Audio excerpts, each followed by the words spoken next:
Hello friends, good morning and welcome to daily news analysis of The Hindu. Today the date is 27th September. So let's get started. Here are the topics of the day. हम लोग जानेंगे about this Karnataka CM issue. इसके बारे में हमने अभी तक जो बात की उसको एक बार रिवाइज करेंगे। असम अकॉर्ड के बारे में मैंने आपको पहले क्लॉज 6 समझाया था और उसी के साथ जो कमेटी सेटअप हुई थी यहाँ पे बिपल शर्मा जी की, उनके कुछ रिकमेंडेशंस थे। कुछ स्टेट गवर्नमेंट ने कहा कि हम इम्प्लीमेंट करेंगे, कुछ सेंटर से बात करने की बात करेंगे। इसके अलावा त्रिपुरा इंसर्जेंसी से बिल्कुल फ्री हो गया है पूरी तरह से। तो यहाँ पर हम बात करेंगे कि आखिर क्या स्ट्रेटेजी एग्जैक्टली फॉलो की गई थी जिस वजह से यहाँ पे सक्सेस मिली है, क्योंकि वही स्ट्रेटेजी फिर आप रेप्लिकेट कर सकते हैं अदर नॉर्थ ईस्टर्न स्टेट्स में, क्योंकि उनमें भी ग्रीवांसेस वही हैं जो त्रिपुरा में रहे थे। इसके अलावा आईएमएफ के बेल आउट पैकेज की बात करेंगे। लास्ट ईयर श्रीलंका को हेल्प किया और अभी पाकिस्तान को सैंक्शन किया है इन्होंने $7 बिलियन तक का बेल आउट पैकेज। ठीक है, तो इसके कुछ नॉर्म्स जानेंगे, आखिर आईएमएफ एग्जैक्टली किस तरीके से फंक्शन करता है और क्यों ये पैकेज दिए जाते हैं। ओके, तो चलिए आगे बढ़ते हैं।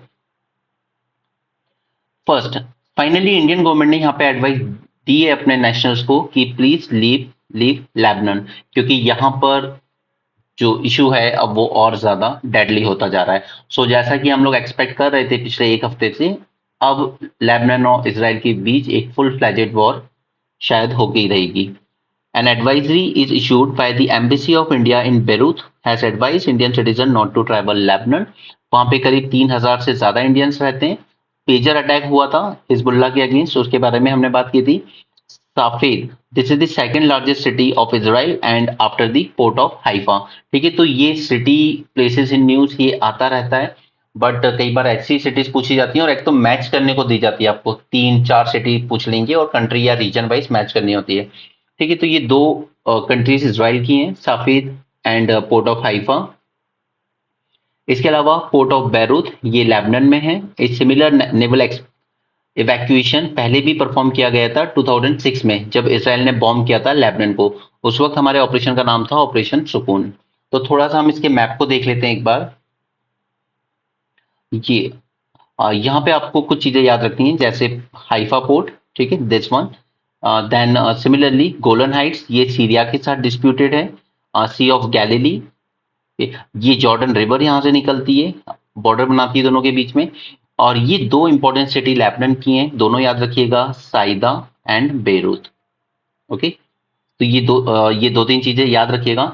एट द सेम टाइम पहले आपसे क्वेश्चन पूछा गया था एक बार 2017 के प्रीलिम्स में, आई थिंक, कौन सी कंट्रीज मेडिटेरियन सी से लगती हैं, तो उसका मैंने आपको नाम भी बताया था, आईएसएल याद रख लीजिए आप यहाँ पे, इजराइल, सीरिया एंड लेबनान। ठीक है, यही तीन कंट्री इस रीजन से जो मेडिटेरेनियन से अपनी बॉर्डर शेयर करती हैं। चलिए आगे चलते हैं। Karnataka government withdraw general consent to CBI to conduct probe. मैंने सीबीआई आपके साथ इन डेप्थ डिस्कस किया था 11 जुलाई को, बट उतना पीछे आप वीडियो में मत जाइएगा, आप सिर्फ टेलीग्राम ग्रुप पे जाइए, वहां पे आपको 11 जुलाई को पीडीएफ मिल जाएगी सीबीआई की। उसका मैंने स्टैटिक और करंट जो भी है, जितने भी सुप्रीम कोर्ट जजमेंट्स आए हैं इसके रिस्पेक्ट में, जनरल कंसेंट क्या होता है, स्पेसिफिक कंसेंट क्या होता है, ये सारी चीजें मैंने उस पीडीएफ में आपके लिए इंक्लूड कर दी थी। ठीक है, तो टेलीग्राम ग्रुप से 11 जुलाई की पीडीएफ डाउनलोड कर लीजिएगा। अब अभी शॉर्ट में बता देते हैं क्या कि जनरल कंसेंट का मतलब ये होता है कि एक ओवरऑल कंसेंट आपको दिया गया है,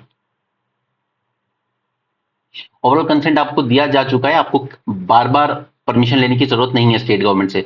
लेकिन अगर स्टेट गवर्नमेंट इस जनरल कंसेंट को विड्रॉ कर लेती है तो फिर आपको केस स्पेसिफिक कंसेंट लेने के लिए बार बार गवर्नमेंट के पास आना पड़ेगा, राइट। तो कर्नाटका ने भी यहाँ पे अब अपना जनरल कंसेंट विड्रॉ कर लिया है, और इससे पहले वेस्ट बंगाल, तमिलनाडु, इस तरह की स्टेट्स ने भी अपने जो जनरल कंसेंट होते थे उनको विड्रॉ कर चुकी हैं पहले। क्योंकि इन लोगों को क्या होता है कि ये करप्शन में इन्वॉल्व है नहीं है वो अलग बात है, लेकिन कई बार करप्शन में अगर इन्वॉल्व होते भी हैं उसके बाद भी इनको एक रास्ता मिल जाता है बच के निकलने का। ये क्या है कि सेंट्रल एजेंसीज का तो मिसयूज हो रहा है हमारे अगेंस्ट। ओके, सो ये जनरल कंसेंट यहाँ पे विड्रॉ कर चुकी है Karnataka government. The Karnataka government decided to withdraw its earlier notification granting unrestricted permission to the agency to conduct probe in the state। अब अगर इनको एजेंसीज को प्रोब करनी है किसी स्टेट में तो उनको केस स्पेसिफिक कंसेंट लेना होगा। जनरल कंसेंट विड्रॉ हो चुका है under Delhi special police establishment act 1946, जिसके अंडर में सीबीआई अपनी पावर ड्राइव करता है, जिससे right? The government had earlier granted the CBI permission to freely carry out criminal investigation in the state. ये पहले दी गई थी बट अब विड्रॉ कर ली गई है। बट मैं सीबीआई में दोबारा नहीं जा रहा हूँ क्योंकि बहुत लेंथी टॉपिक है वो, ऑलरेडी हम उसमें 15-20 मिनट डिवोट कर चुके थे पहले। आप सिर्फ अगर पीडीएफ से रिवाइज कर लेंगे तो आपको चीजें क्लियर हो जाएंगी कि एग्जैक्टली सीबीआई का पूरा स्ट्रक्चर क्या है। यहाँ पे मैं आपके साथ इस केस को now for the last time मैं इसको डिस्कस कर रहा हूँ क्योंकि अब इसकी पूरी पिक्चर क्लियर हो चुकी है after the judgment of Karnataka high court. ये पूरा जो केस था ये शुरू हुआ था आफ्टर 3 लोग थे आरटीआई एक्टिविस्ट। ये एक दिन गवर्नर के पास आते हैं और उनसे कहते हैं सर हमें सैंक्शन चाहिए क्योंकि हमें एक कंप्लेंट फाइल करनी है अगेंस्ट दी कर्नाटका सीएम। ठीक है, यानी कि आप एक बात का ध्यान रखिए अभी कि यहाँ पर प्राइवेट इंडिविजुअल हैं। ठीक है, ये कोई पुलिस नहीं आई थी परमिशन लेने गवर्नर से, प्राइवेट इंडिविजुअल आए थे। ठीक है, और गवर्नर ने यहाँ पे शो कॉज नोटिस इशू किया सीएम को और सैंक्शन कर दी proceedings against him under prevention of corruption act 1988 and Bharat Nyaya Sanhita 2003 और सॉरी 2023। फिर यहाँ पर सीएम ने इसको चैलेंज किया इस सैंक्शन को जो गवर्नर दे चुके थे। उनका ये कहना था कि देखिए गवर्नर तो बाउंड होता है bye add and advice of council of minister, तो इन्होंने कैसे सैंक्शन दे दिया, इन्हें पहले हमारे काउंसिल से पूछना चाहिए था। ओके, और फिर इसी बात पर कर्नाटका हाई कोर्ट ने एटलीस्ट उस वक्त के लिए तो स्टे कर दिया ट्रायल को। ठीक है, उसके बाद कोर्ट को यहाँ पे एग्जामिन करनी थी दो चीजें। फर्स्ट थी प्रिवेंशन ऑफ करप्शन एक्ट का सेक्शन 17A। ये बात करता है about the procedure when the police seek sanction to conduct an inquiry, यानी कि under this section 17A it should be either a police or investigative agency. Right, वो आ सकती थी गवर्नर के पास और वो कह सकती थी कि हमें सेक्शन 17A के अंडर में करप्शन केस में कुछ इन्वेस्टिगेशन करनी है अगेंस्ट चीफ मिनिस्टर, तो आप हमें सैंक्शन दे दीजिए, तो गवर्नर दे सकते थे। बस यहाँ पे क्वेश्चन वही उठाया कर्नाटका के सीएम ने कि पुलिस थोड़ी आई आपके पास सैंक्शन लेने, ये तो आपके 3 प्राइवेट इंडिविजुअल आए थे, आरटीआई एक्टिविस्ट आए थे, तो आपने कैसे दे दी permission. Okay, so this led to the question of whether the sanction for prosecution can be given when a private person is a complainant.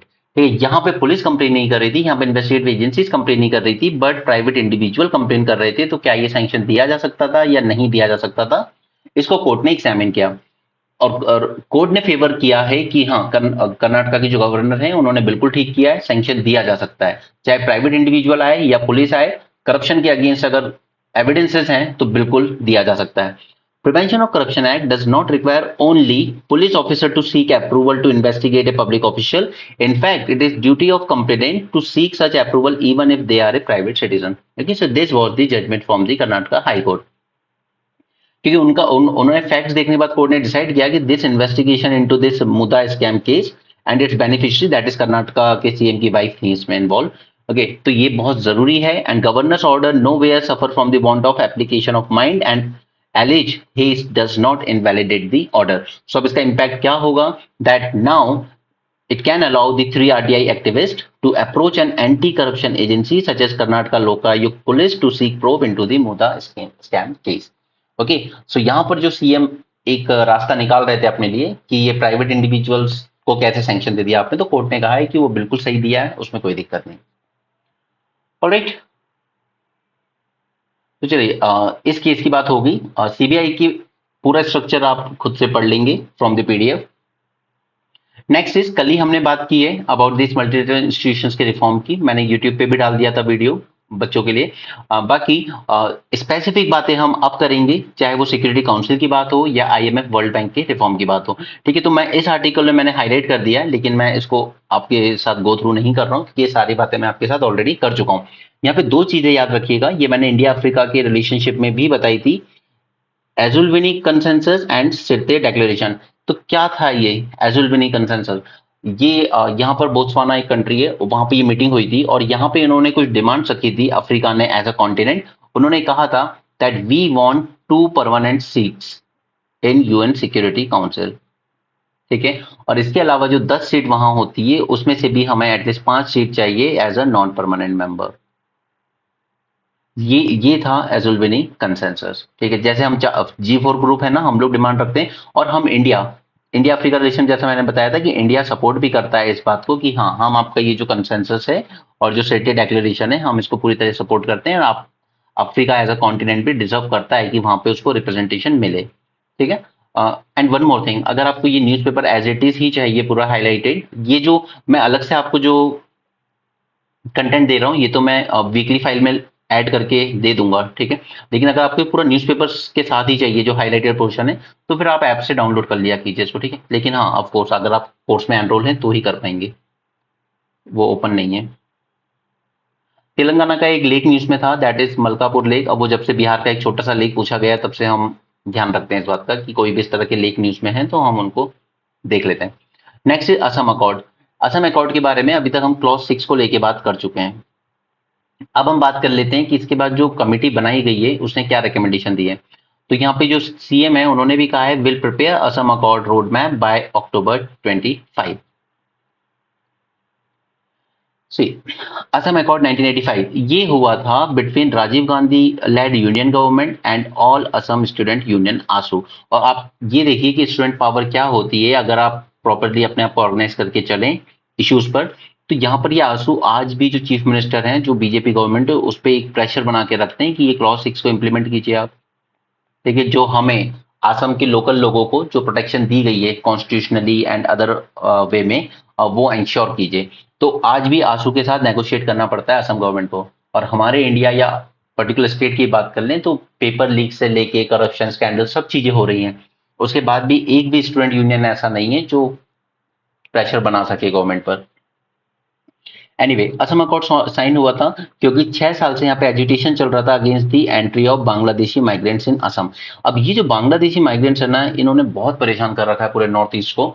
चाहे असम में देख लीजिए, इन्हीं की वजह से इशू है। अभी मैं आपको त्रिपुरा इंसर्जेंसी पढ़ाऊंगा, वहां भी शुरुआत इन्हीं की वजह से हुई थी, ठीक है। सो दीज पीपल, इन लोगों की ये जो इलीगल एंट्री का इशू चला, ठीक है। और ये ऐसा नहीं है कि जब बांग्लादेश में वॉर हुई तभी से, ये उसके पहले से ही, आजादी के टाइम से ही ये लोग बहुत ज्यादा इस तरफ आने लगे इंडिया में। तो उस वजह से इशू रहा है इनका, और उसी वजह से असम हो, त्रिपुरा हो, ये सभी जगहों पे इंसर्जेंसी क्रिएशन होने की एक रूट कॉज तो एटलीस्ट इनकी एंट्री ही रही है। The agreement signed in 1985 mark the conclusion of the Assam movement. 6 साल से जो चल रही थी। क्लॉज 6 क्या था? Clause 6 of the Assam accord promises to provide constitutional, legislative, administrative safeguards to protect, preserve, and promote the cultural, social, linguistic identity and heritage of Assam people. Okay, अब constitutional से सेफगार्ड्स हो, लेजिस्लेटिव यानी कि हमारे MP MLA, ठीक है, इसकी जो सीट्स हैं ये रिजर्व कर दी जाए सिर्फ असम के लोकल पीपल्स के लिए ही। The safeguard aimed to address concerns regarding the state's demographic and cultural integrity amidst the influx of migrants. अभी माइग्रेंट सिर्फ बांग्लादेश से नहीं आए थे, हमारा भी जो वेस्ट बंगाल है वहां से काफी लोग माइग्रेट होकर असम की तरफ चले जाते थे। अब बंगाल के हालात आप लोग जानते ही हैं, और ऐसा नहीं आज से है, हमेशा से ही है कि वहां पे जो पढ़ा लिखा वर्ग था आजादी से पहले भी, उसने क्या कहा कि ये सोचा कि चलो असम की तरफ चलते हैं, वहां पे कंपटीशन कम है और जो भी मेजोरिटी पावर्स थी, एडमिनिस्ट्रेटिव पावर, पॉलिटिकल पावर, ये सब बंगाली लोगों ने ज्यादा कैप्चर कर ली, ठीक है। और यही चीज एक थ्रेट लगने लगी असम के लोकल लोगों को, उनकी लैंग्वेज, उनकी कल्चर के अगेंस्ट। तो वो बांग्लादेशी इन्वॉल्व है, but at the same time हमारे भी जो बाकी स्टेट्स के लोग हैं वो भी, उनके लिए एक कंसर्न है कि ये लोग आकर जॉब्स ले जाते हैं। अगर आप अरुणाचल प्रदेश में भी देखेंगे, at least even I know personally few people who actually belong from Bihar, but their family got jobs in Arunachal Pradesh. Okay, they are teacher there, उनके पेरेंट्स। ओके, तो फिर यहाँ पर बिप्लब शर्मा कमेटी सेटअप की गई इन जुलाई 2019, जब भी क्लॉज 6 के इम्प्लीमेंटेशन को लेकर फिर से ऑर्गेनाइज करने लगे थे ये लोग। तब जुलाई 2019 में यूनियन होम मिनिस्ट्री ने फॉर्म की 14 member committee chaired by retired Assam high court justice, that is Biplab Kumar. Okay, अब इसमें सबसे बड़ा इशू क्या था इस कमेटी के सामने कि आप किसको डिफाइन करेंगे एज आसमीज पीपल, ताकि वो एलिजिबल हो for the safeguards under clause 6। तो सबसे बड़ा इशू तो पहले यही था कि एक डेफिनेशन कैसे बनाई जाए आसमीज लोगों के लिए। अब इन्होंने सबमिट कर दी अपनी फाइनल रिपोर्ट 2020 में, बट जनरली इस तरह की जो रिपोर्ट्स होती है ना, वो होम मिनिस्ट्री को सबमिट की जाती है। लेकिन यहाँ पर जो जब ये सबमिट की गई तो ये चीफ मिनिस्टर को सबमिट की गई। इसके की रिकमेंडेशंस क्या थे? सबसे पहला इन्होंने कहा कि आसमीज पीपल की जो डेफिनेशन है उसमें हम 4 ग्रुप को इंक्लूड करेंगे। First is indigenous tribes, other is indigenous communities of Assam, ठीक है। अदर इंडिजिनस मतलब जो पहले से वहां नहीं रह रहे, लेकिन मतलब जो ट्राइबल्स नहीं है लेकिन एटलीस्ट असम के ही हैं और सदियों से रह रहे हैं। दूसरा, Indian citizen residing in Assam on और before 1 January 1951 and their descendant, यानी कि 1951 के पहले इंडिया के अदर स्टेट से जो लोग असम में जाके सेटल हो गए थे, उन्हें एक बार को असम का ही लोकल आसमीज पीपल माना जाएगा। And fourth category is indigenous आसमीज people, तो इन सबको इंक्लूड किया जाएगा आसमीज पीपल में। और यहाँ पे ये कट ऑफ डेट याद रखिए, इसके बाद अगर कोई जाके सेटल हुआ है वहां पर, तो उनको वो सेफगार्ड्स नहीं दिए जाएंगे अंडर क्लॉज 6। ओके, कमिटी ने रेकमेंड किया कि रिजर्वेशन दिया जाए आसमीज पीपल को in parliament, state assembly, local bodies and jobs. इनके रिकमेंडेशन को वन बाय वन बात करें तो ओवरऑल इसने 67 रिकमेंडेशन दिए, आउट ऑफ विच 40 रिकमेंडेशन सीधे सीधे स्टेट गवर्नमेंट की जुरिस्डिक्शन में आता है, तो सीएम ने प्रॉमिस भी किया है कि ये 40 तो हम तुरंत इंप्लीमेंट कर देंगे। 12 रिकमेंडेशन ऐसे आते हैं जहां पे स्टेट को सेंट्रल का कॉन्फ्रेंस लेना होगा, यानी सेंटर एग्री करे उस पर। एंड 15 ऐसे रिकमेंडेशन है जो कि टोटली एक्सक्लूसिवली सेंटर के डोमेन में आते हैं। तो सीएम साहब ने कहा है कि हम ये 40 + 12 ये 52 रिकमेंडेशन तो हम लोग जल्दी इंप्लीमेंट कर देंगे बाय अप्रैल 2025, और उसके साथ साथ आपको एक रोड मैप भी देंगे आंसू को कि अक्टूबर 25 तक आपको एक रोड मैप दे दिया जाएगा कि बाकी के जो ये 15 रिकमेंडेशन है इस पे सेंटर किस तरीके से प्रोसीड करेगा। 1951 की जो डेट इन लोगों ने डिमांड की थी उसको एक्सेप्ट कर लिया गया है कि यस 1 जन 1951, ठीक है, this is the cut off date. इसके पहले जो आया है वो आसमीज कहलाएगा, उसके बाद जो आए हैं वो नहीं कहलाएंगे। लैंड सेफगार्ड, अब लैंड बहुत बड़ा इशू होता है सभी नॉर्थ ईस्टर्न स्टेट्स में। स्पेशल रेवेन्यू सर्कल, यहाँ पर डेजिग्नेट किए जाएंगे areas where only Assamese people can own and transfer land, just जैसे कि हिमाचल प्रदेश में है, वहां पे आप अगर वहां के लोकल हो तो ही लैंड ओन या ट्रांसफर कर सकते हो। तो यहाँ पर भी ऐसे एरियाज बनाए जाएंगे where only Assamese people can own and transfer land. Second is a 3-year program to grant land titles to Assamese people who have long occupied land without proper documentation। ठीक है, अब कुछ ऐसे भी लोग हैं जो रह तो रहे हैं एक जमीन पे लेकिन उनका प्रॉपर डॉक्यूमेंटेशन नहीं है, तो 3 ईयर का प्रोग्राम उसके लिए चलाया जाए ताकि उनको लैंड टाइटल्स एलोकेट किए जाएं। नेक्स्ट इज 4 एरिया सर्वे, तो 4 एरिया वो कहलाता है जो रिवराइन रीजन था। ओके, जैसे मतलब रिवर वगैरह इरोजन वगैरह से जो अफेक्ट हुए हैं लोग, तो इस तरीके के जो एरियाज होंगे surveying 4 area that is riverine region to treat newly form charge as government land. अब कई बार रिवर इधर उधर होती है तो जो नया एरिया डेवलप हुआ है, ठीक है, उसको गवर्नमेंट लैंड माना जाएगा और उनको एलोकेट किया जाएगा उन लोगों को जो अफेक्ट हुए हैं रिवर इरोजन से। जैसे अगर रिवर इस तरीके से जा रही थी, उसने फिर सेडिमेंटेशन ऑल दो से थोड़ा सा इस तरफ अपना शिफ्ट कर गई है, तो अब ये जो एरिया हुआ है नया, ठीक है, इसको गवर्नमेंट लैंड माना जाएगा और फिर एलोकेट किया जाएगा उन लोगों को जो यहाँ पहले रह रहे थे लेकिन अब वो रिवर से इरोजन से अफेक्ट हो रहे हैं, तो उनको यहाँ सेटल किया जाए। ठीक है, this is about land safeguard. Then language safeguard की बात करें तो आसमीज को ऑफिशियल लैंग्वेज माना जाए। ओके, जैसा कि 1960 असम ऑफिशियल लैंग्वेज एक्ट में बोला गया था।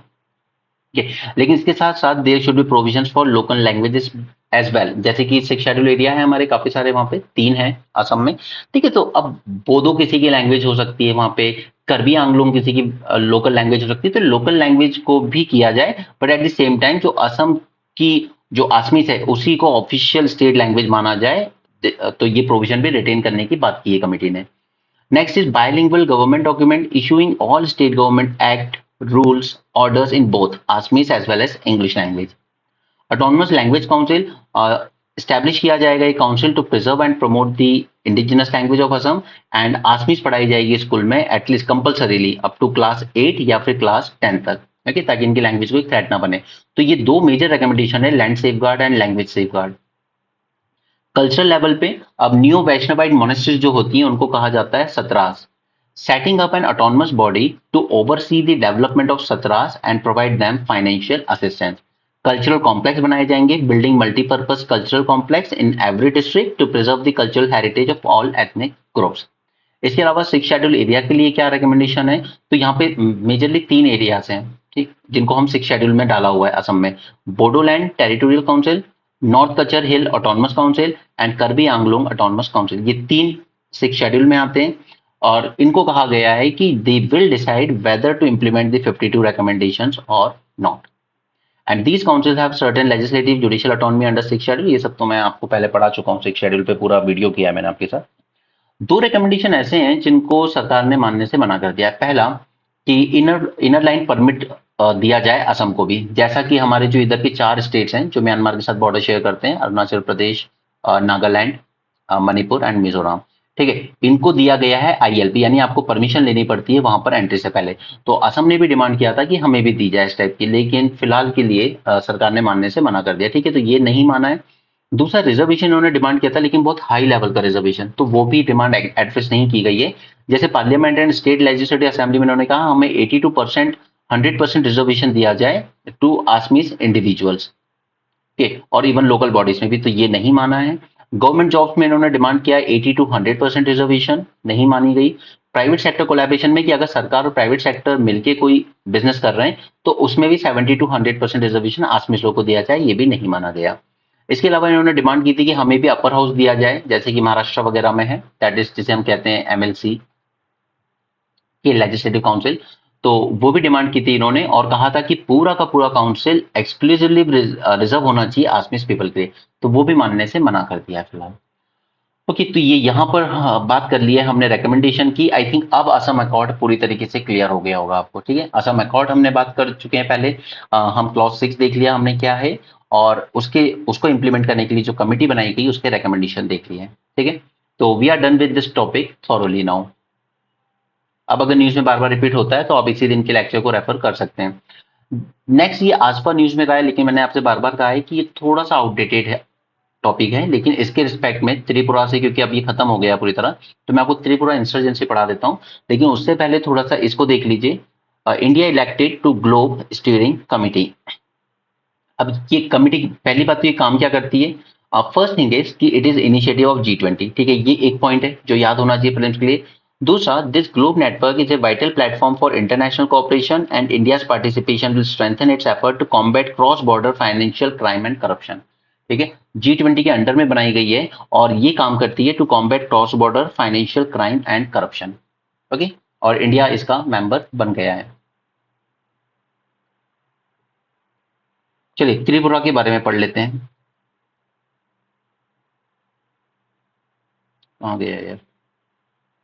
Tripura insurgency.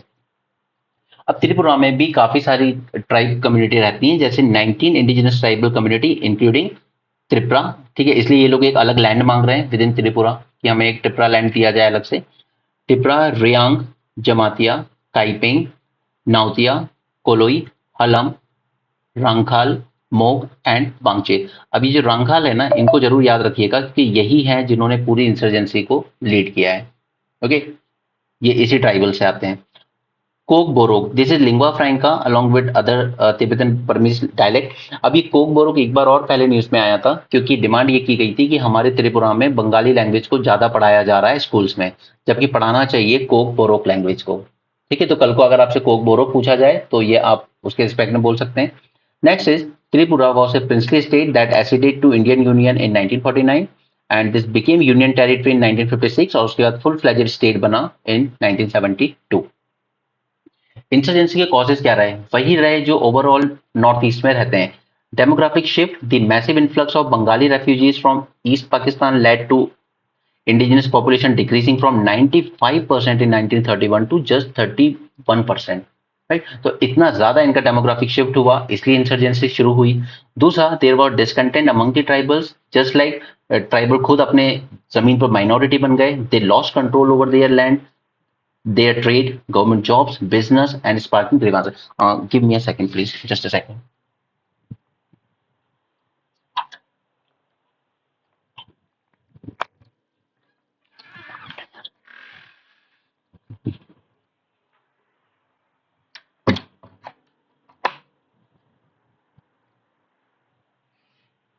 Sorry for the interruption. Okay, so there were discontent among the tribals, and other factors were like, just like other northeastern states, insurgency due to geographical isolation, socio-economic backwardness, dysfunctional governance, rampant corruption, and tribal land alienation. Okay, so ये major factors थे जिनकी वजह से insurgency हुई, और ये factors equally true है for any north eastern states. इसलिए यहाँ पर जो स्ट्रेटेजी सक्सेसफुल हुई है उसी स्ट्रेटेजी को आप कोट करेंगे अगर कभी किसी और स्टेट के रिस्पेक्ट में भी आता है, या इवन नक्सलिज्म के रिस्पेक्ट में भी आता है। तो political movement and armed insurgency, सबसे पहले यहाँ पर इन लोगों ने अपना एक ऑर्गेनाइजेशन बनाया, त्रिपुरा उपजाति युवा समिति। इन्होंने डिमांड की थी for autonomous district council under 6th schedule. and official status for their language, Kokborok, and restoration of tribal lands.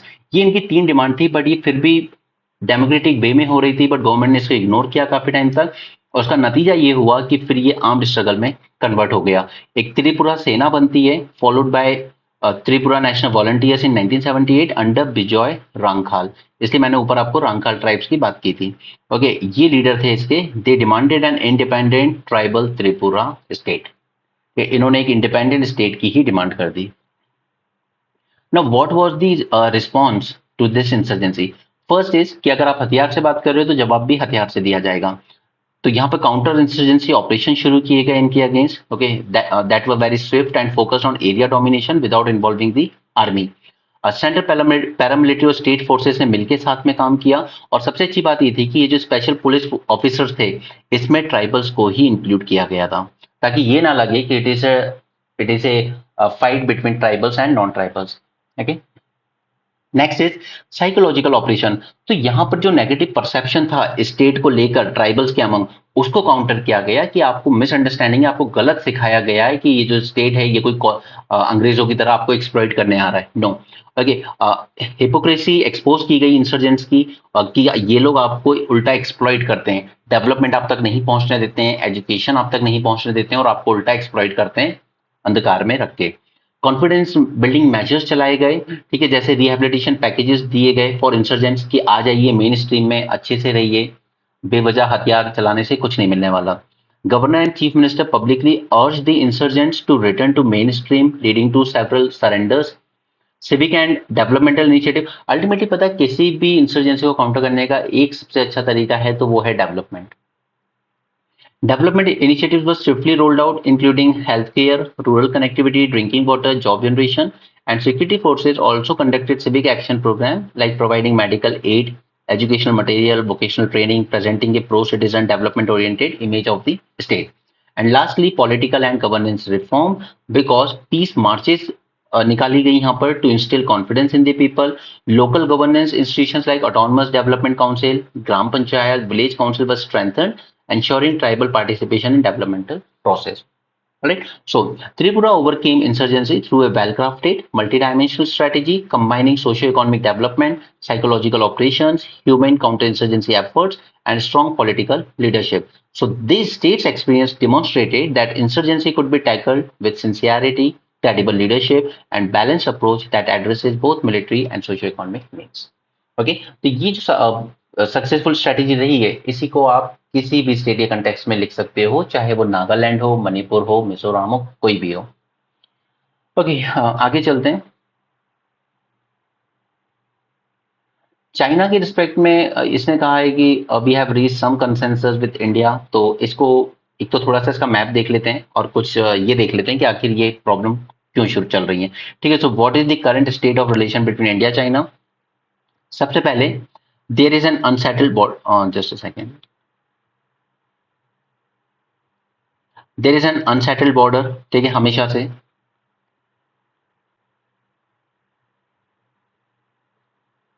Unsettled border, unequal trade relationship, ठीक है, कल भी हमने देखा था $80 बिलियन तक का ट्रेड डेफिसिट है। एंड तीसरा सबसे बड़ा रीजन है China strategic ties to Pakistan. इन 3 वजहों से काफी ट्रस्ट इशू रहता है दोनों ही कंट्रीज के बीच। उसके अलावा दोनों ही क्लेम करती हैं कि हमारी राइटफुल प्लेस क्या है एशिया में, या तुम्हारी क्या है। ठीक है, हम मानते हैं कि हम हमेशा से लीडर रहे एशिया के, चाइना मानता है कि हमेशा से वही लीडर था एशिया का और आगे भी वही रहेगा।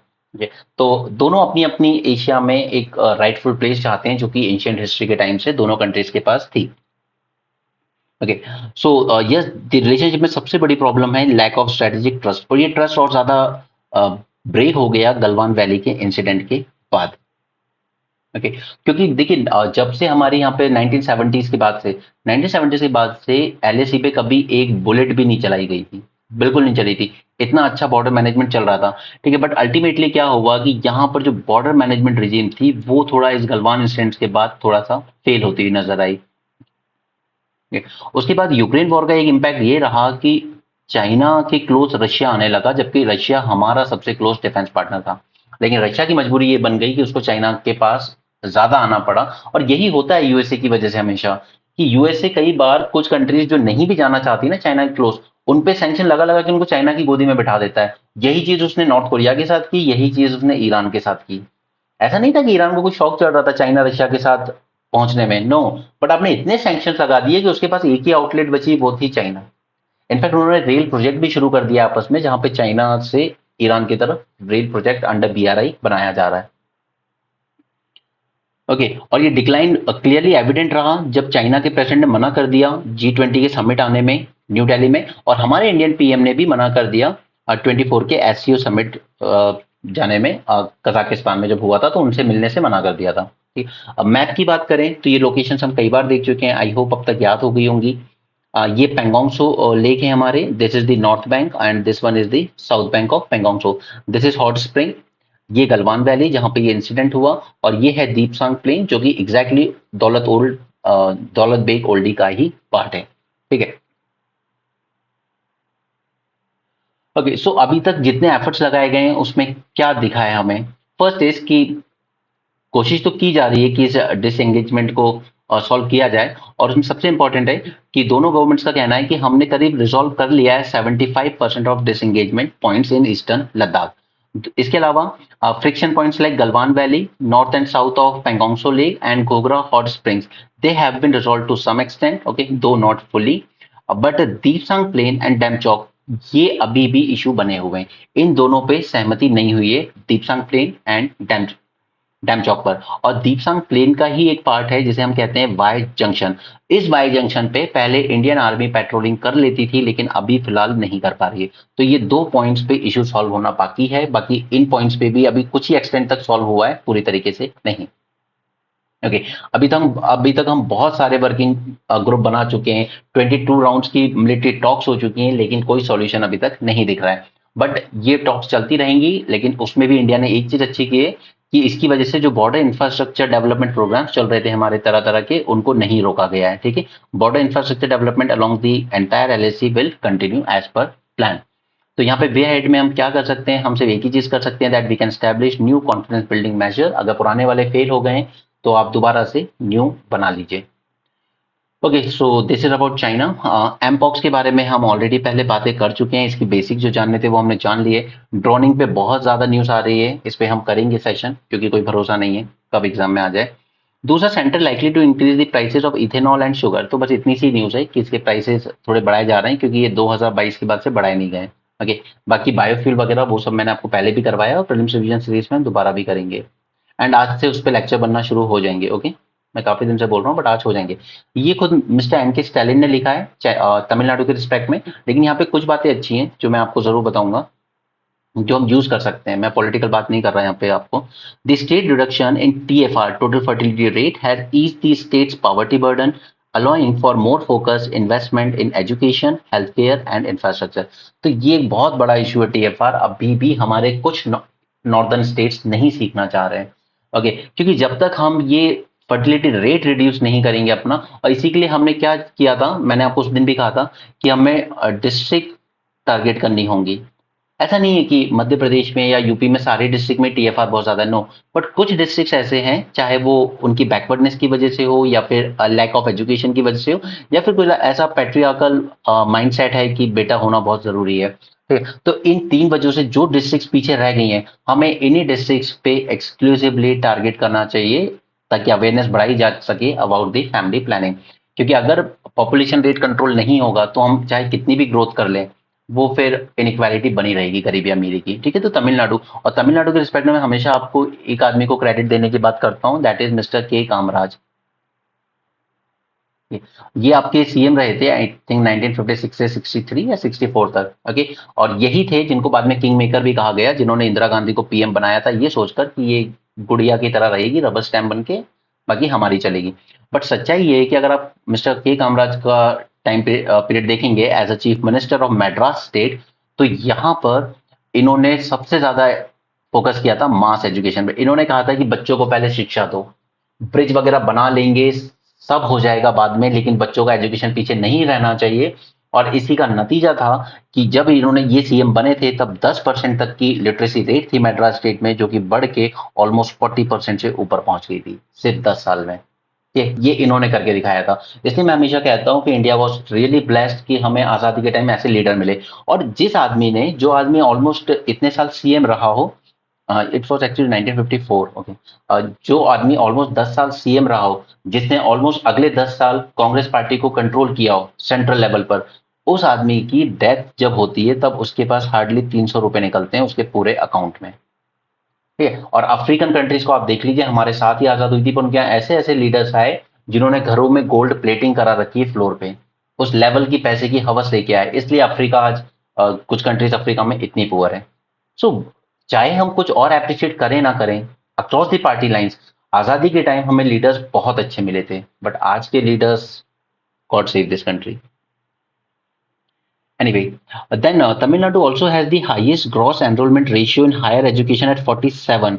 ठीक है, और ये बहुत होता है, क्योंकि हमारी जो नेशनल एजुकेशन पॉलिसी है, तमिलनाडु से पूछा गया कि आप क्यों नहीं इंप्लीमेंट ये कर रहे हो, तो उन्होंने, उनका यही स्टैंड था कि ये जो नॉर्म्स है इसमें कि हम लोग 30% ग्रॉस एनरोलमेंट रेशियो करेंगे, 40% करेंगे, हम तो उससे ज्यादा ऑलरेडी कर चुके हैं। ये हम पे जबरदस्ती इंपोज की जा रही है नेशनल एजुकेशन पॉलिसी, हम पे जबरदस्ती पीएम श्री स्कूल इंपोज किए जा रहे हैं, हमें नहीं ज्वाइन करना, हमारा एजुकेशन सिस्टम ऑलरेडी बहुत अच्छा चल रहा है। और ये जरूरी भी होता है एक फेडरल कंट्री में कि आप स्टेट्स को इनोवेटिव होने का मौका दीजिए ना। कौन, उनके पास कैसे सीएम आते हैं, कैसी लीडरशिप होती है, वो किसको ज्यादा एम्फेसाइज देते हैं। ठीक है, अब हमारे यहाँ क्या हो रहा है, खासकर मध्य प्रदेश में बाबा कल्चर चल रहा है हमारे यहाँ, एक से एक बाबा निकल के आ रहे हैं और मूर्ख बन रहे हैं बस।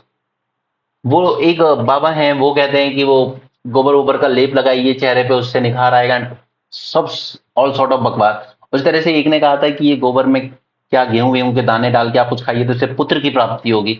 इस तरह के जाहिल लोग हमारे नॉर्दर्न स्टेट्स में आ रहे हैं, तो एट द सेम टाइम फिर मतलब क्या ही डेवलपमेंट होगा हमारे नॉर्दर्न स्टेट्स का।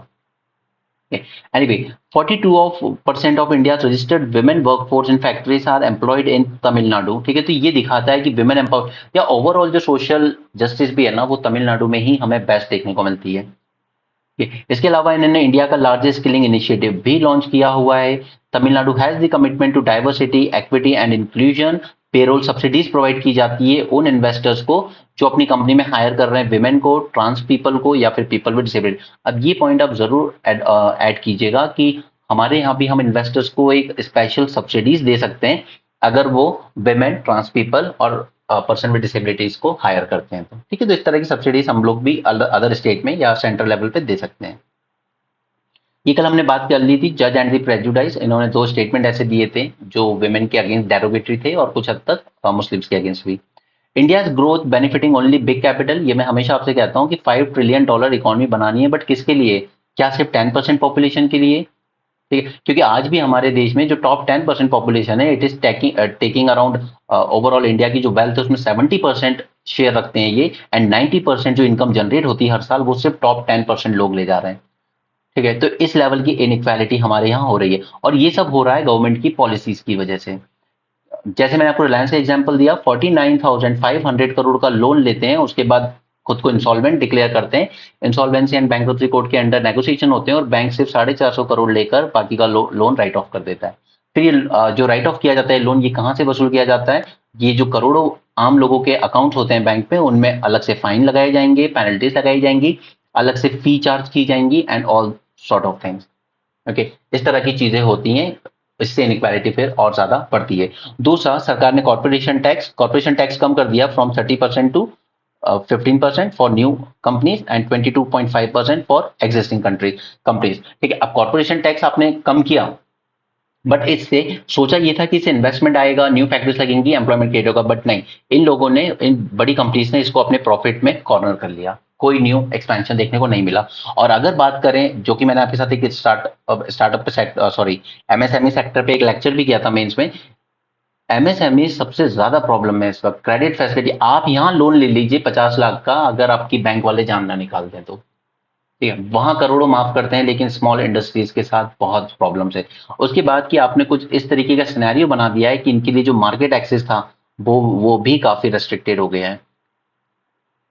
ओके, तो ये सब बातें, ये जो एग्जैक्ट टॉपिक है ना कि बेनिफिटिंग ओनली बिग कैपिटल, ये मैं आपके साथ अलग से डिस्कस करूंगा क्योंकि ये थोड़ा लेंदी होगा, बट इसके लिए पूरी थ्योरी भी समझेंगे पहले।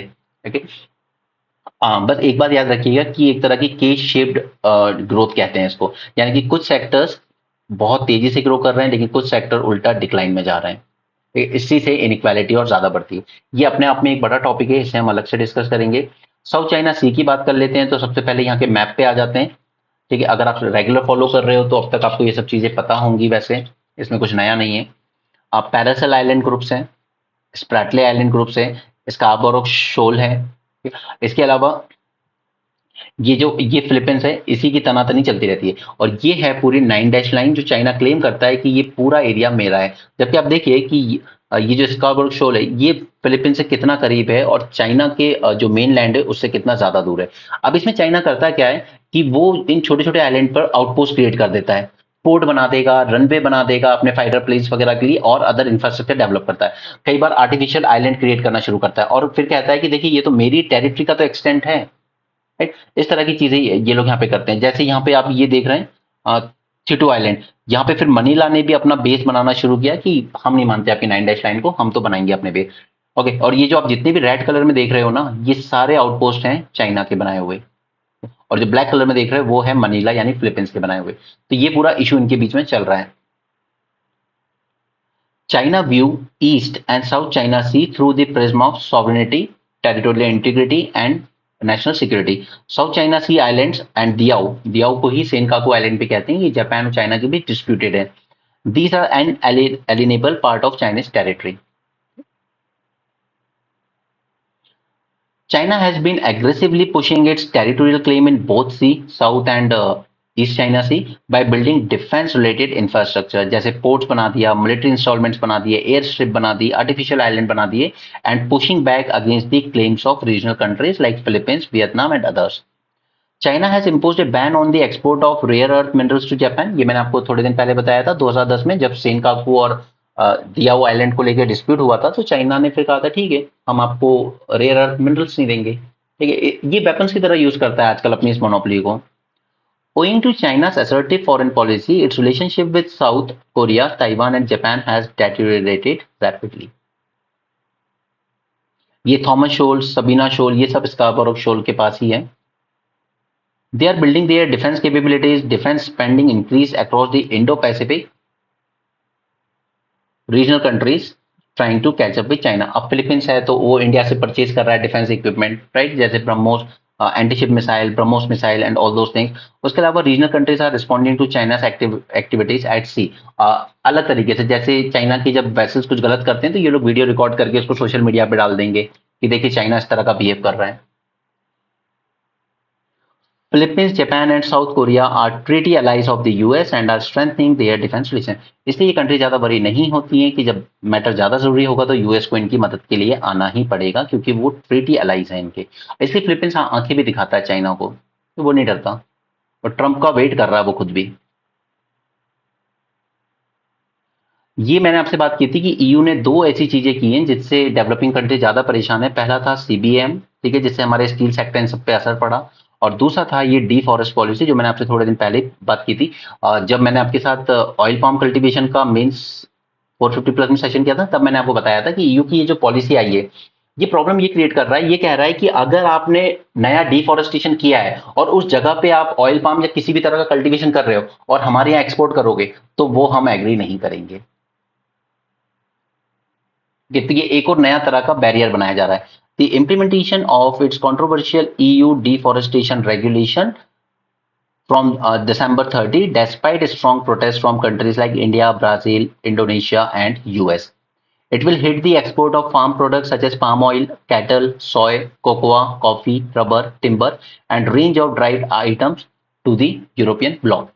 EUDR requires exporters to prove that the products do not originate from recently deforested land, और इसकी इसने डेट रखी है दिसंबर 31, 2020। यानी इससे पहले अगर डिफॉरेस्टेशन करके आपने कोई कल्टीवेशन किया तो कोई दिक्कत नहीं, लेकिन अगर दिसंबर 31 के बाद 2020 के बाद आपने कोई डिफॉरेस्टेशन किया और वहां पे से प्रोडक्ट ग्रो करके हमें भेज रहे हो तो हम नहीं देंगे। तो अब इंडिया ने तो ऑयल पाम मिशन लॉन्च किया कि हम नॉर्थ ईस्ट में ग्रो करेंगे, अंडमान में करेंगे, तो वहां तो हमें डिफॉरेस्टेशन करना ही है। तो फिर वो तो ठीक है, हमारी डोमेस्टिक रिक्वायरमेंट ही बहुत ज्यादा है, बट अगर हम एक्सपोर्ट करना चाहें तो हम कर ही नहीं पाएंगे। ठीक, तो इस तरीके से यूरोपियन यूनियन एनवायरमेंट के नाम पर नई नई रिस्ट्रिक्शन इंपोज कर रहा है ट्रेड पर। It is aimed at reducing the EU's impact on global deforestation and forest degradation. क्योंकि ये दोनों चीज मैंने बात की थी जब मैंने ऑयल पाम वाला लेक्चर किया था आपके साथ मेंस 450 प्लस में। 1 लाख करोड़ का कॉर्पस दिया गया इस बार, इंतरिम बजट में अनाउंस किया गया था to promote the transformative research, right, like जो डिस्टर्ब कर सकती है सब कुछ। ओके, डीप टेक कहते हैं जिसको हम। तो यहाँ पे डीआरडीओ ने डीप टेक रिसर्च को मिलिट्री यूज के लिए काफी सारा इनिशिएटिव लेके चल रहा है। Backed by 1 lakh crore corpus for promoting transformative potential of research, DRDO is set to unveil first of its kind initiative about emerging technologies for military usage. To promote indigenization of defense products having long-term positive impact on national security, it will propel research in futuristic and disruptive technologies in this sphere, including quantum computers, या फिर blockchain, artificial intelligence, and so on. DRDO ने बनाया है technology development fund which is engaging the private industries, mainly MSMEs and startups, for research and development in military hardware and software that armed forces require. Deep tech projects generally 5 areas में इसने divide किए हैं, जिनमें से 3 important हैं। Indigenisation पे focus करेंगे, futuristic and disruptive technologies पे फोकस करेंगे, एंड कटिंग एज टेक्नोलॉजी पे फोकस करेंगे। और अल्टीमेटली गोल क्या है सबका? To reduce the imports, reduce dependence on import of systems, subsystems and components. Okay, दूसरा है आईएमएफ। नाउ इस इशू को भी आज जान लेते हैं कि आईएमएफ ने यहाँ पे $7 बिलियन तक का लोन एक्सटेंड कर दिया है पाकिस्तान को। पहला रीजन कि ये क्राइसिस होते क्यों हैं। देखिए, ये क्राइसिस जनरली होते हैं आप ही के खुद के मिसमैनेजमेंट की वजह से। अब पहले मैं आपको थोड़े से बेसिक समझा देता हूँ इसके बारे में, 2 मिनट दीजिए बस। ओके, जैसे सपोज कीजिए कि गवर्नमेंट बेवजह खर्चा ज्यादा कर रही है कि सबको कैश ले लो करके, तो फिर डेफिसिट होगा। इस डेफिसिट को फिल करने के लिए लोग क्या करते हैं, अपने जो सेंट्रल बैंक है, अभी हम पाकिस्तान का एग्जांपल लेके चल रहे हैं, सेंट्रल बैंक को कहा जाता है कि आप और ज्यादा नोट प्रिंट कर दीजिए। तो आप पैसे और प्रिंट कर देते हो आप, और फिर गवर्नमेंट के थ्रू, गवर्नमेंट ऑफ पाकिस्तान से, और ये पब्लिक के हाथों में दे देती है। अब क्या हुआ कि मार्केट में मनी सप्लाई इंक्रीज हो गया। मनी सप्लाई इंक्रीज होने से अब पाकिस्तानी जो रुपी था उसका सप्लाई बढ़ गया, और डॉलर का जो सप्लाई था पाकिस्तान में वो तो उतना ही था, ठीक है, कम ही था। और इस वजह से क्या है, यहाँ पे एक मिसमैच क्रिएट हो जाता है, और पाकिस्तान की जो करेंसी है वो बहुत तेजी से डिवैल्यू हो जाती है। सपोज कोई अभी 200 रुपए दे रहा था $1 के, तो वो कहेगा नहीं नहीं, डॉलर तो कम है, तुम अब मुझे 300 रुपए दो। तो इससे पाकिस्तान की जो करेंसी है वो और तेजी से डेप्रिशिएट होना शुरू हो जाती है, और इस वजह से आपकी जो इंपोर्ट है वो और ज्यादा कॉस्टली हो जाते हैं, और आपकी कंट्री में आता है इन्फ्लेशन। इन्फ्लेशन से फिर food security and all balance of payment crisis वगैरह की शुरुआत हो जाती है। तो अधिकतर मोस्ट ऑफ द टाइम, चाहे श्रीलंका हो या पाकिस्तान हो, यहाँ पे जो भी है, इसका मेन रीजन यही रहा है कि सेंट्रल बैंक्स जो थे, they were forced by government to create fresh money to fund the populist spending. ठीक है, वहीं से क्राइसिस की शुरुआत हुई। इसलिए हमारे यहाँ भी जो कल्चर चल रहा है आजकल कि महिलाओं को हम 1000 रुपए देंगे, 2000 देंगे, वो ठीक नहीं है, वो सस्टेनेबल नहीं है, वो प्रॉब्लम क्रिएट करेगा अल्टीमेटली। ओके, क्योंकि इस वजह से प्राइसेस बढ़ जाते हैं, पब्लिक के हाथ में पैसा ज्यादा चला जाता है, और आपकी जो एक्सचेंज वैल्यू है करेंसी की वो और ज्यादा ड्रॉप हो जाती है। ओके, और जब आपकी करेंसी इतनी तेजी से गिर रही होती है ना, तो जो इन्वेस्टर्स होते हैं उनका भी कॉन्फिडेंस नीचे चला जाता है, तो कोई आपकी कंट्री में इन्वेस्ट करने नहीं आता है। दूसरा कि आपकी खुद की कंट्री की कुछ इकोनॉमिक पॉलिसीज ऐसी हो जाती हैं कि आपके यहाँ पर कोई भी फॉरेन से इन्वेस्टमेंट नहीं आ पाता है। जब आपको दिखता है कि देखिए, किसी भी कंट्री में अगर इन्फ्लेशन एक हद से ज्यादा होगा ना, तो कोई इन्वेस्टर नहीं आएगा यहाँ, क्योंकि महंगाई हद से ज्यादा हो जाएगी तो कोई परचेज ही नहीं करेगा कुछ। अब जब मार्केट में डिमांड ही नहीं होगी तो इन्वेस्टर आएगा किस लिए? तो जो एफडीआई आनी है, एफआईआई आनी है, वो भी नहीं आती, तो डॉलर का इनफ्लो भी नहीं हो पाता है कंट्री में। ओके, उसी तरीके से श्रीलंका, जिसकी इकोनॉमी शायद 70% टूरिस्ट पे डिपेंड करती है, उन्होंने कुछ इस तरह की पॉलिसीज ली जिसकी वजह से फॉरेन टूरिस्ट ने आना बंद कर दिया उनके यहाँ पर। ठीक है, और इस वजह से वहां भी यूएस डॉलर का फॉल बहुत ज्यादा हो गया था। इसके बाद भी कंट्रीज को जाना पड़ता है आईएमएफ के पास बेल आउट पैकेज के लिए। जब भी इनके यहाँ पर मेजर मैक्रो इकोनॉमिक क्राइसिस आते हैं तो फिर ये जाते हैं आईएमएफ के पास। फिर आईएमएफ कुछ कंडीशंस रखता है, क्योंकि यहाँ पे फॉरेनर इन्वेस्ट कर नहीं रहे हैं इनकी इनकी इकोनॉमी में, डॉलर आ नहीं रहा है, तो फिर हम इंपोर्ट कैसे करें? इंपोर्ट तो सभी कंट्रीज को कुछ ना कुछ करना है ना, जैसे हम लोग ऑयल इंपोर्ट करते हैं, तो फिर इनके यहाँ पर ये दिक्कत हो जाती है। तो आईएमएफ देता है, ठीक है, ये ले जाइए $7 बिलियन एंड अपने इंपोर्ट वगैरह ठीक कर लीजिए। बट अब प्रॉब्लम आती है कि यहाँ पर जो कंट्री, अच्छा पहले मैं आपको एसडीआर बता देता हूँ कि आईएमएफ जब लैंड करता है मनी, तो वो करता है in the form of SDR. SDR कुछ नहीं होता है, ये एक्चुअली बास्केट होता है 5 करेंसीज का, जिसमें यूएस डॉलर होती है, यूरो होता है, चाइनीज युआन होता है, जापानीज येन होता है एंड ब्रिटिश पाउंड होता है। ओके, अब इसको आप यूज कर सकते हो for various purposes depending upon your priorities. जैसे कई कंट्रीज ने यूज किया फॉरेन डेट पे करने के लिए, कि जिन कंट्रीज का कर्ज था वो चुका दिया उन्होंने यहाँ से लेके, या फिर जो एसेंशियल आइटम्स इंपोर्ट करने थे उस पर खर्चा किया। ओके, अब इसके लिए काफी सारे प्रोग्राम चलते हैं आईएमएफ के, और यही आपसे 2022 के प्रीलिम्स में पूछे गए थे, जैसे extended credit facility, flexible credit line, stand by agreement etcetera. ठीक है, ये इन बिटवीन द लाइन से यूपीएससी ने आपसे पूछा था एग्जाम में। अब प्रॉब्लम है आईएमएफ के साथ कि ये काफी सारी कंडीशंस के साथ आता है। कंडीशंस क्या हो सकती हैं, जैसे इंडिया के कंटेक्स में क्या हुआ था कि आपका जो सेंट्रल बैंक है उसको गवर्नमेंट के कंट्रोल से फ्री कीजिए। ठीक है, एक इंडिपेंडेंट मॉनेटरी पॉलिसी फॉलो करने दीजिए अपने बैंक को। ठीक है, गवर्नमेंट इंटरफेयर ना करे कि कब कितना नोट प्रिंट करना है, कब रेट बढ़ाने हैं घटाने हैं। सेंट्रल बैंक को इंडिपेंडेंट बनाने के लिए कंडीशन रखी जा सकती है। दूसरा कि आप अपनी जो करेंसी है उसको थोड़ा सा डिवैल्यू कीजिए, ठीक है, ताकि आपके प्रोडक्ट ज्यादा कॉम्पिटेटिव हो तो आपके एक्सपोर्ट बढ़ सके। एक्सपोर्ट बढ़ जाएंगे तो अपने आप डॉलर का इनफ्लो आना शुरू हो जाएगा। राइट, उसी तरीके से कहा जा सकता है कि आपकी जो पब्लिक सेक्टर एंटरप्राइजेस है इनका प्राइवेटाइजेशन कर दीजिए, क्योंकि ये बहुत ही इनएफिशिएंट है। तो सरकार का सारा जो खर्चा है वो रेवेन्यू एक्सपेंडिचर यानी कि सैलरी एंड पेंशन में जा रहा है। तो इस तरह की कुछ कंडीशनैलिटीज आईएमएफ रखता है इन कंट्रीज के साथ। Countries that seek IMF bailout are usually in crisis due to certain policies adopted by their government. So it may not make sense for the IMF to throw money at a country when the policies that caused its crisis remain untouched. इसीलिए IMF condition रखता है, क्योंकि अगर वो business as usual चलने देगा उस country में तो फिर तो ये पैसा जो है वो भी वेस्ट चला जाएगा पॉपुलिस्ट टाइप के मेजर्स में। Right, promote institutional reform and bring check on corruption. So IMF lending to troubled economies may turn out to be wasted effort because these economies have poor institutions and suffer from high corruption. तो कई बार जो bail out package होते हैं ना African countries में बिल्कुल बेकार चले जाते हैं, क्योंकि ये पैसा आता है और वहां के नेता अधिकारी ब्यूरोक्रेट सब अपना अपना रख के खत्म, waste, total waste. Intercontinental ballistic missile की बात हमने कल कर ली थी। ठीक है, चाइना के बारे में। China boasts world's largest standing army and biggest navy. Its military budget is the second highest in the world after that of US. And China also has largest air force in the Indo-Pacific. और सबसे important बात है कि इसकी air force में more than half of the fighter planes consist of fourth and fifth generation models. Okay, then modernization पे focus कर रहा है इस वक्त China with investment in high-tech military technologies from stealth fighter to aircraft carriers and growing arsenal of nuclear weapons. इसके पास 500 operational nuclear warheads हैं and it is on track to accumulate more than 1000 operational nuclear warheads by 2030. Russia is believe to have total inventory of more than 5580 warheads. अब देखिए Russia ही एक country है जिसको USA थोड़ा seriously लेता है, क्योंकि उसके पास वो ताकत है कि अगर वॉर हो तो वो सिर्फ आधे घंटे ही लगेगा उसे यूएस को पूरी तरह डिस्ट्रॉय करने में। और यूएस ऐसा नहीं कि यूएस डरता है, दी थिंग इज कि रशिया को परवाह नहीं है कि उसका 70% लैंड तो एकदम वीराना पड़ा हुआ है, पॉपुलेशन रहती, जितनी पॉपुलेशन है रशिया में वो सब ईस्टर्न रशिया में रहती है, तो ये बाकी तो सब डेजर्ट पड़े हुए हैं, उसको चिंता नहीं है रशिया को ज्यादा। बट यूएस का डेवलपमेंट का लेवल ऐसा है कि उसकी पूरी कंट्री इक्वली डेवलप है, पूरी।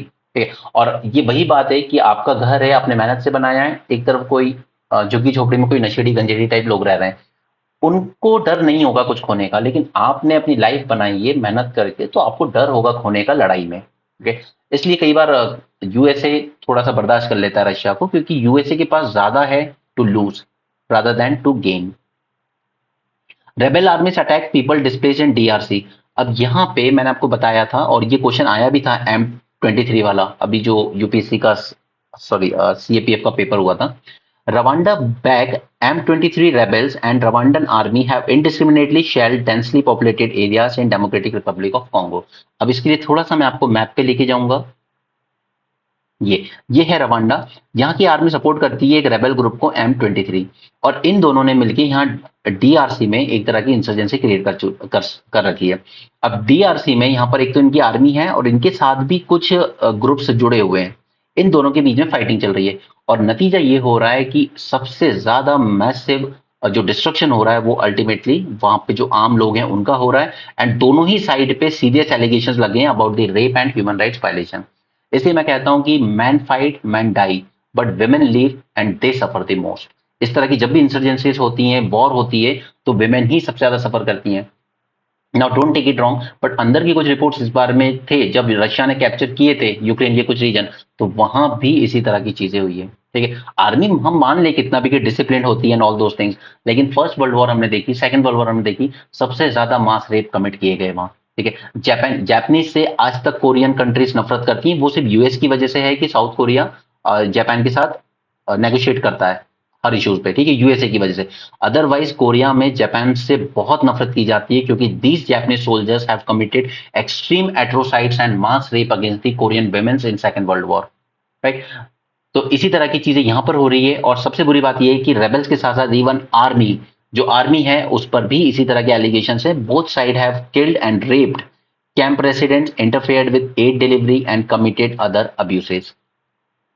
This M23 is a Tutsi militia group that has seized large swathes of territory in Eastern Democratic Republic of Congo, which is a mineral-rich region housing a string of rival rebel groups. और मैंने आपको बताया है कि जो बड़ी-बड़ी companies हैं वो यही चाहती हैं कि इनमें इंसर्जेंसी टाइप चीजें चलती रहे, क्योंकि अब यहाँ पर ये जो पूरा ईस्टर्न वाला साइड है इसका, डीआरसी का, बहुत मिनरल्स हैं और किसके कंट्रोल में आ गए हैं? रेबल्स के कंट्रोल में आ गया ये। अब रेबल्स को अपनी फाइट अगर लड़ाई जारी रखनी है आर्मी के अगेंस्ट, तो वो क्या करेंगी? यहाँ के जो मिनरल्स हैं उनको एक्सप्लॉइट करेंगी और फिर जो कंपनीज हैं, प्राइवेट कंपनीज, उनको सेल करेंगी सस्ते दाम पे as compare to the government.